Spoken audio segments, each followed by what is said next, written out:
Aujourd'hui, avec le pasteur Joseph Prince. C'est si bon d'être de retour. Chez soi. Je suis ici à la maison. Je me sens toujours chez moi. Et je ne dis pas ça à la légère. Il y a cette atmosphère, vous savez, de personnes d'une même tribu. Une Israël, 12 tribus. Mais ce soir, nous sommes tous de la même tribu. L'espérance, la grâce et l'amour de Dieu. Amen. Et vous, vous êtes incroyables, parce qu'alors que j'étais en chemin pour venir ici, il pleuvait, et vous, vous êtes venus malgré ça. Rien que pour être dans la maison de Dieu, pour recevoir la parole. Et je crois que vous allez recevoir quelque chose de spécial. Je ne veux pas vous donner du lait, je veux vous donner quelque chose de consistant, d'accord? Ça vous va comme ça? Dieu soit loué. Détendez-vous dans la présence du Seigneur et profitez de son amour. Et l'une des belles choses au sujet de la prédication du Nouveau Testament est que vous n'avez pas à attendre de mettre en pratique chaque étape. Avant de voir une percée, avant de voir un miracle. La Bible dit qu'il a plu à Dieu de sauver, guérir et délivrer à travers la folie de la prédication ceux qui écoutent. Alors que la parole se répand, Dieu sozo, Dieu sauve. Attendez-vous à ce qu'un miracle se produise alors que la parole se répand. Et bien souvent, dans le cadre de mon ministère, nous recevons des témoignages de personnes qui continuent à entendre la parole, sans rien avoir à mettre en pratique. Elles ne font qu'écouter la parole. Il y a de la puissance dans l'écoute de la parole de Dieu. Dans le texte original, Romains 10, 17 dit « Ainsi la foi vient de ce qu'on entend, et ce qu'on entend vient de la parole de Christ. » Ce n'est pas Théos, mais Christo. C'est la parole de Christ, c'est toujours le Seigneur Jésus-Christ. C'est en entendant parler de lui que l'on vit ses miracles. Pour cette femme atteinte de perte de sang, son miracle a commencé au moment où elle entendit parler de Jésus. C'est ainsi que les miracles commencent. Si vous voulez qu'un miracle se produise dans la vie de vos proches, de vos enfants. D'accord?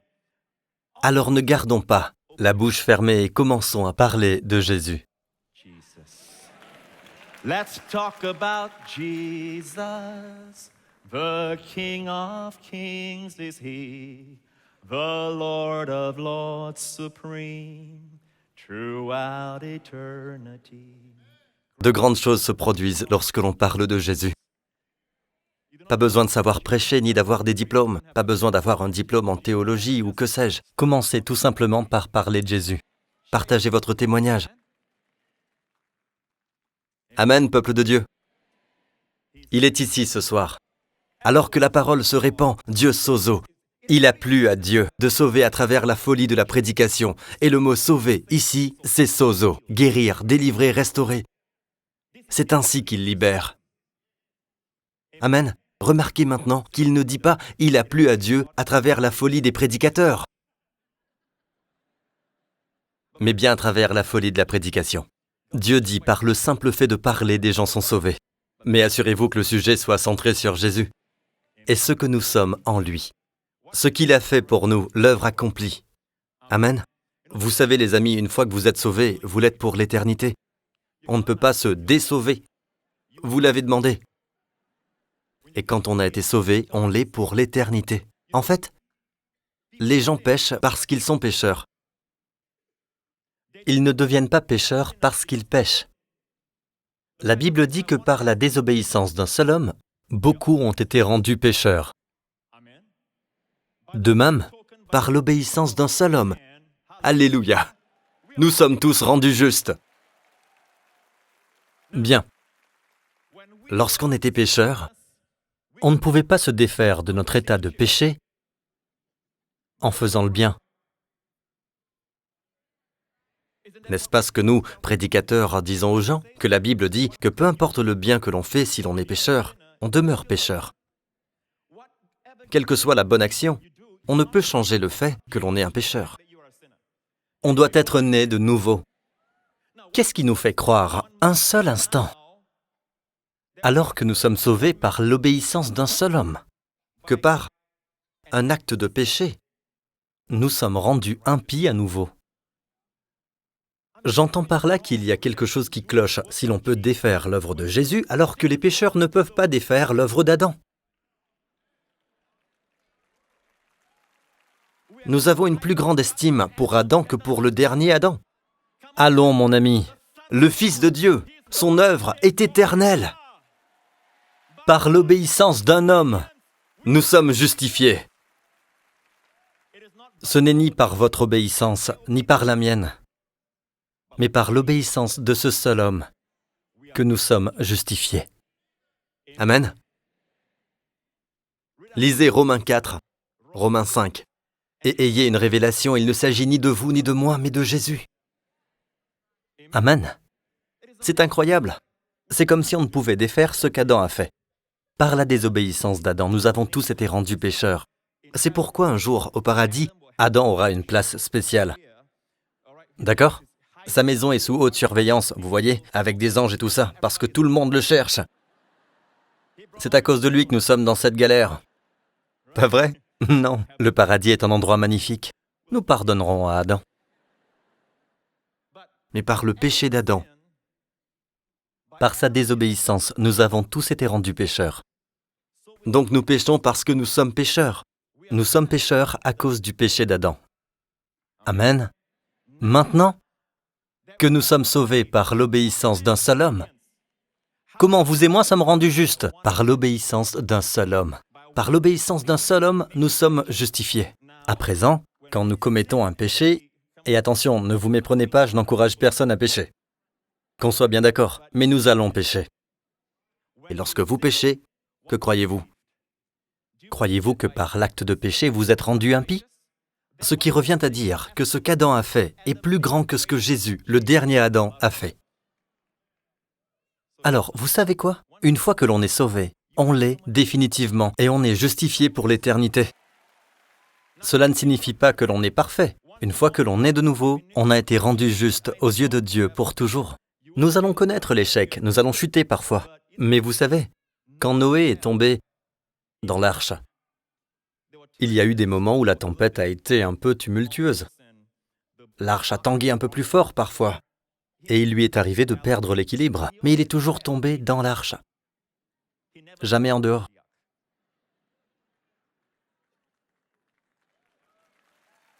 Vous êtes sauvés. Reposez-vous dans son amour. Amen. Louez le Seigneur. Oh, tout ça a été gratuit. Ce n'était pas le sujet de mon message. Je veux vous apprendre l'hébreu ce soir. Vous êtes partant ? Je veux vous apprendre quelques mots d'hébreu. Vous aimez tous l'hébreu ? Oh oui, mais sans plus, on en voit quelquefois au bord de la route, quand on se balade à la campagne. Mais ma femme et moi, on préfère quand même les chiens. Non, pas les bœufs. L'hébreu, la langue. Partout dans le monde, une révolution de la grâce est en train de se produire. Dans le monde entier. Comme un véritable raz-de-marée. Il y a une prophétie dans le livre de Jérémie. Jérémie a mentionné la fin des temps, notre temps, lorsque Dieu apporterait. Allez à Jérémie 23. Je rassemblerai moi-même le reste de mes brebis de tous les pays où je les ai chassés. Le prophète Jérémie a prophétisé au moment où Israël est parti en captivité en une seule nation, Babylone. Mais il est dit ici qu'ils reviendront de tous les pays. Il s'agit de notre époque. Rien qu'en France, la population juive compte à peu près plus de 550 000 personnes. La troisième au monde, après Israël et les États-Unis. Au cours des 5 dernières années seulement, plus de 20 000 juifs français ont fait l'Alia, c'est-à-dire l'exode juif en terre d'Israël. Amen. La plupart sont des jeunes et des familles. Nous assistons donc à la réalisation de cette prophétie. Quelque chose va se passer durant cette période. Et Dieu dit, quand je les ramènerai de tous les pays où je les ai chassés. Je les ramènerai dans leur domaine, elles se reproduiront et deviendront nombreuses. Je placerai à leur tête des bergers qui prendront soin d'elles, et non qui les battront. Des bergers souriants. Des bergers qui représentent la grâce et l'espérance. Amen. De beaux bergers. Quand Dieu ramènera le peuple juif de tous les pays du monde, voilà ce qui arrivera. Je placerai à leur tête des bergers qui prendront soin d'elles. Et 3 choses arriveront au peuple de Dieu. Premièrement, elles ne connaîtront plus la peur. Elles ne connaîtront plus la peur. La peur est telle qu'elle est devenue une culture. Même dans ce pays, les gens ont peur de voyager, ils ont peur. Vous savez ce qu'on dit de la peur ? Et il me semble que c'est l'un de vos présidents qui a dit « Il n'y a rien dont on doit avoir peur si ce n'est de la peur elle-même ». Vous savez qu'on parle de tous les grands péchés, mais dans le livre de l'Apocalypse, parmi ceux qui finissent en enfer, les craintifs et les incrédules sont cités en premier. Mes amis, je suis là pour vous dire que lorsque vous recevez de la bonne nourriture, comme celle que vous recevez dans cette maison, les brebis n'auront plus peur. Amen. Puis, vient le premier résultat. Elles ne seront plus effrayées ni terrorisées. Ça, c'est le deuxième point. Elles ne seront pas effrayées. Le troisième, et plus aucune d'elles ne sera manquante.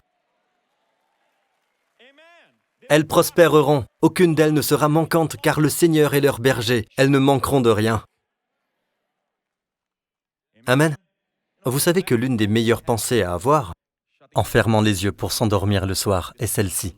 Le Seigneur est mon berger. De rien je ne manquerai. Je ne manquerai pas de guérison, ni de provision, ni de paix. Et ensuite aller se coucher. Mais pas maintenant, hein? Maintenant, ces bergers, Dieu va susciter ces bergers pendant la révolution de la grâce. Là, je m'avance un peu, mais je vous assure. Ce passage annonce ce qui va se passer, le moment où ça va se passer quand Dieu fera sortir tous les Juifs de tous les pays de la terre. Ce passage vous dit qu'il va susciter des bergers. Il le fait en ce moment même. Dieu soit loué. Amen. Regardez, Joël et moi sommes partis de presque rien. Amen. Et nous sommes parmi une armée de bergers. Nous faisons partie des rares qui nourrissent, pas de ceux qui battent. Amen. Et les trois choses vont arriver au troupeau.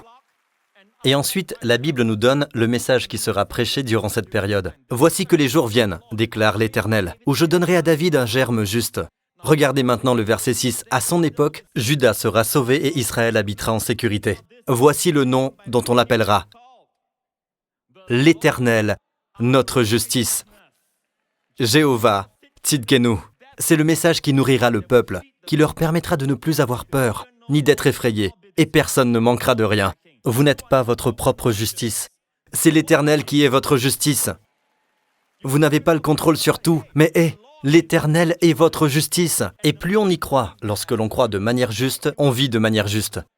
Amen. Le message de Jéhovah Tzidkenu, l'Éternel notre justice, signifie que vous n'êtes pas votre propre justice. Est-ce que je peux avoir un bon Amen?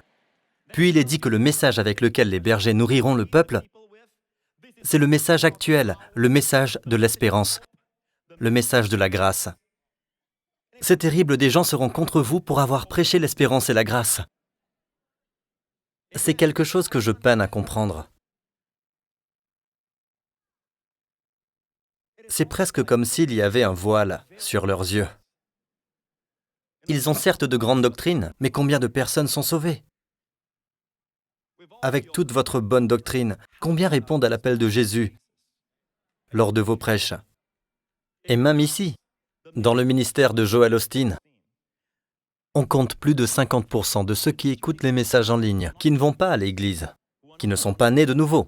Tant de gens qui entendent ces messages. Et tout ce qu'ils savent, c'est que Dieu est bon. Et ils voient cela dans le reflet de leur beau visage. Regardez, l'Éternel notre justice, voici le nom dont on l'appellera. Et il est dit ensuite quand cela se reproduira. Voilà pourquoi les jours viennent, déclare l'Éternel, où l'on ne dira plus l'Éternel est vivant, lui qui a fait sortir les Israélites d'Égypte. Vous vous souvenez de Moïse? Charlton. Moïse. Joué par Charlton Heston. Dieu dit ceci.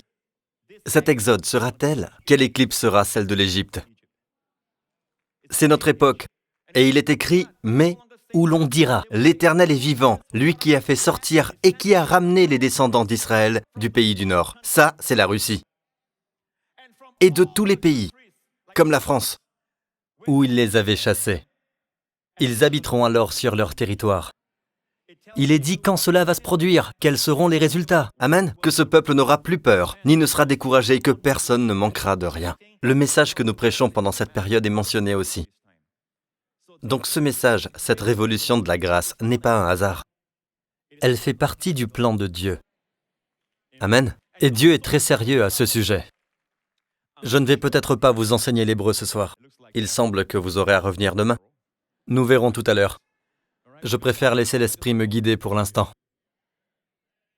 L'évangile de la grâce est tel que Dieu jette une double malédiction sur quiconque prêche un autre évangile. Regardez ce que Galate nous dit. Paul le dit dans Galate. Je m'étonne. Cet étonnement, ce n'est pas celui d'une biche en plein phare. C'est plutôt, je suis choqué, je suis surpris que vous vous détourniez si vite de celui qui vous a appelé par la grâce de Christ pour passer à un autre évangile. Remarquez, la grâce de Christ pour passer à un autre évangile. Qu'est-ce qu'un autre évangile? C'est tout ce qui n'est pas la grâce de Christ. Je m'étonne que vous vous détourniez, dit Paul. Je suis choqué que vous vous détourniez si vite de celui qui vous a appelé par la grâce de Christ pour passer à un autre évangile. Tout ce qui n'est pas la grâce de Christ est un autre évangile. Mais aujourd'hui, le diable a tellement trompé l'Église que le contraire semble vrai. Quand on prêche la grâce de Christ, on dit que c'est un autre évangile.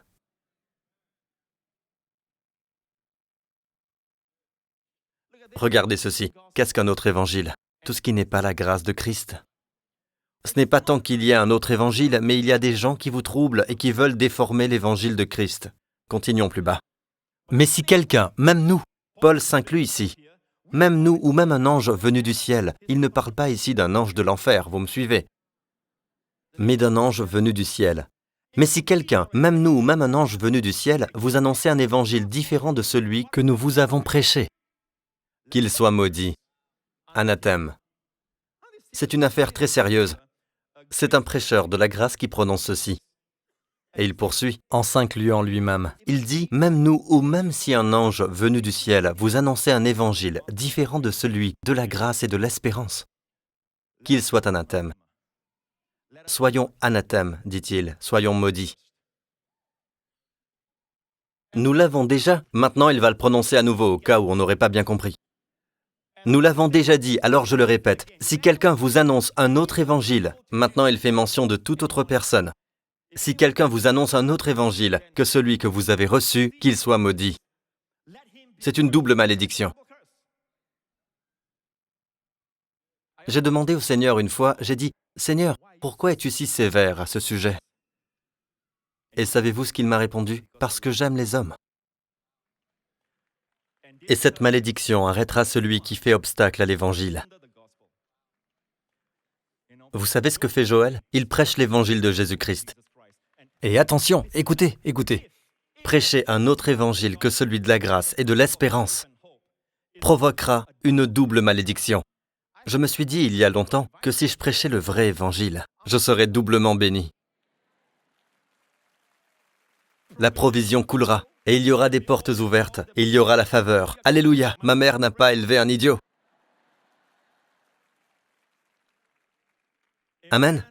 Alors que vous continuez à partager l'évangile de la grâce, et que vous êtes enthousiasmés par la grâce, vous savez quoi? L'apôtre Paul était le pharisien le plus légaliste qui soit. Mais vous savez quoi? Dieu l'a fait descendre de ses grands chevaux.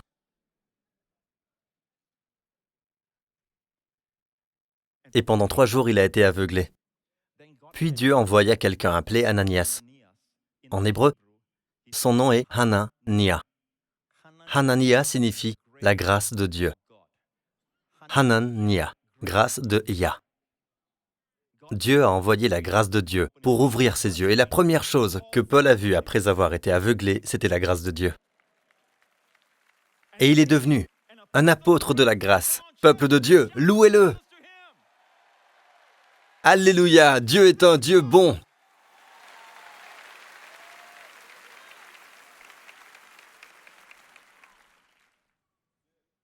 Quel don! Quel cadeau! Il nous a rendus justes en dépit de nos actions.